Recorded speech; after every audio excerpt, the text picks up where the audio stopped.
salam sejahtera semua pendengar. Selamat datang ke podcast kami yang santai tapi berisi. Betul salah? Oke, mari kita pikir-pikir.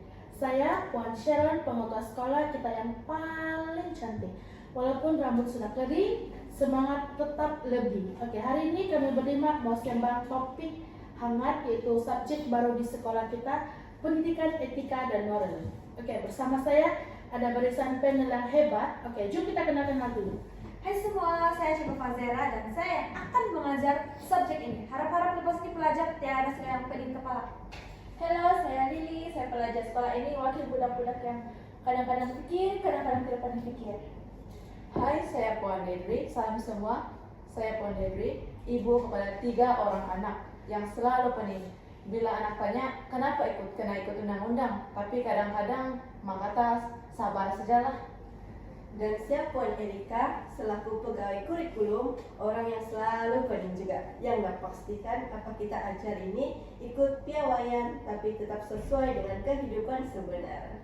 Oke geng, kita straight to the point saja. Oke, kita semua tahu dunia hari ini bukan semua benda hitam putih. Oke, ada masa macam kisah yang kita mau gunain. Oke, contohnya seorang bapak nih dia mencuri sebab membagi anaknya makan. Kalau dari segi undang-undang itu perbuatan itu memang salah, tapi dari segi moral macam mana tuh? Coba kamu bagi saya pendapat. Betul tuh pengetua, itu contoh dilema moral tuh. Sebab tuh ini subjek yang baru nih penting untuk diketengahkan. Sebab kita bukan mau ajar pelajar jadi peguam, tapi kita mau ajar orang berpikir. Bezakan antara apa undang-undang kata dan apa hati kecil orang rasa. Contohnya macam yang tadi tuh, memang dari segi etika kena nampak dia salah. Tapi kalau dari segi moral, dari segi perikemanusiaan, benda tuh betul. Sebab itu bapak mau ngasih makan anak dia belum makan kan? Betul Cibu. Saya pun setuju tuh Cigo. Kadang-kadang kami pelajar pun keliru juga. Cigo cakap jangan benipu, tapi mak cakap tipu sikit dan cakap kita tidak di rumah kalau ada orang datang. Jadi saya pun tidak tahu mana satu betul dan mana satu yang salah. Betul itu lebih itu kadang-kadang kami memang bapak ini pun indah perasaan mbak yang tidak akan kecil itu bagi contoh yang salah. Tapi kan saya rasa kalau ada subjek macam ini, anak-anak pun boleh belajar nilai hidup. Kami mama bapak pun boleh belajar sama. Betul tuh Puan Debri, sebab itulah kami di pihak kurikulum sudah susun plan sedia.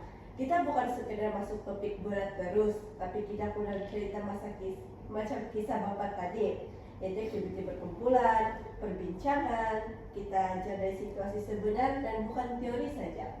Oke, paham. Oke, sabar semua. Cabaran tuh memang ada.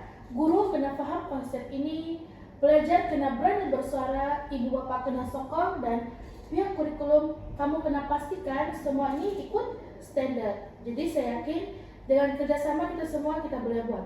Macam yang orang bilang, bersatu kita teguh, Bercerai kita roboh. Oke. Itulah yang penting di sini. Kita tidak mau ajar siapa yang betul, siapa yang salah baik di sini. Tapi kita mau ajar dalam hidup ini, kita akan tekankan di pikiran pelajar-pelajar ini. Dalam hidup ini mesti kita, sebelum kita buat apa-apa, kita kena pikir, kita ada timbang rasa, dan kita ada rasa simpati juga. Ya betul tuh Cigo. Kadang-kadang jawab soalan itu kan senang mbak, tapi kalau mau paham hati orang ini kan susah. Sangat susah. Ya betul-betul. Kita semua ada peranan. Kalau anak-anak paham nilai hidup dari sekolah, insya Allah di rumah pun makin senang. Sebab itulah kami kena pastikan subjek ini relevan, sesuai umur dan ikut budaya. Sebab hidup ini bukan setakat ikut peraturan saja, tapi kena paham juga kenapa peraturan itu ada. Oke, betul tuh Puan Erika. Terima kasih sebab semua bagi pendapat yang sangat baik. Oke, jadi sampai sini saja kita punya perbincangan hari ini. Oke, jadi kepada semua pendengar di sana, pikirkanlah betul salah. Kadang-kadang bukan jawaban yang penting, tapi kenapa dan bagaimana kita buat keputusan itu. Terima kasih telah mendengar podcast kami. Jumpa lagi. Bye.